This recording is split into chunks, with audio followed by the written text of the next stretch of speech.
It was awe-inspiring. It was quite an honor and thrill. But he was very generously sold. He made quite a few trips to Lincoln University over the decades. The university gave him an honorary doctoral degree in '43. He graduated in '29. I graduated in '64. And he came specifically to make himself available to student poets the time that I met him. And I was the first in line.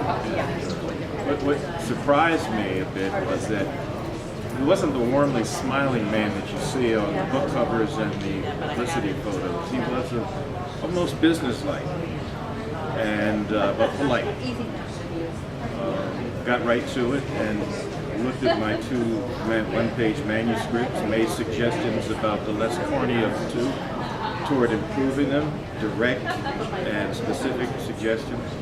I wrote those down, followed his advice, submitted the poem to the annual creative writing contest sponsored by the university, and it won. And it was a pivotal moment in my life because the most popular and the most prolific black poet who has ever lived, author or co-author of 44 books, 10 of poetry alone, which is probably the reason why he was kind of no nonsense, because he had a sense of how important and valuable time was. And it was not about charm and idle chit-chat, etc. He had things to do. But I began to ask myself, well, maybe I'm not just a guy who can write some poetry recreationally. Maybe I'm a poet.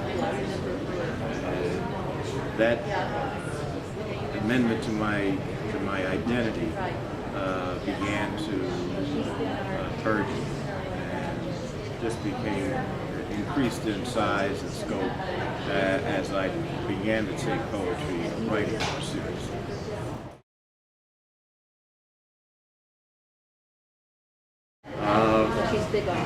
It's a tremendous honor. It's just come full circle. You know, I won a Creative Writing Award at our alma mater, his and mine, when I graduated. And then now in my 70s, I win an award that's from a national organization that is in his name. Tremendous honor, very humbling, and very, very gratifying. Rather surprising. I got the letter in December. I chose to be the recipient.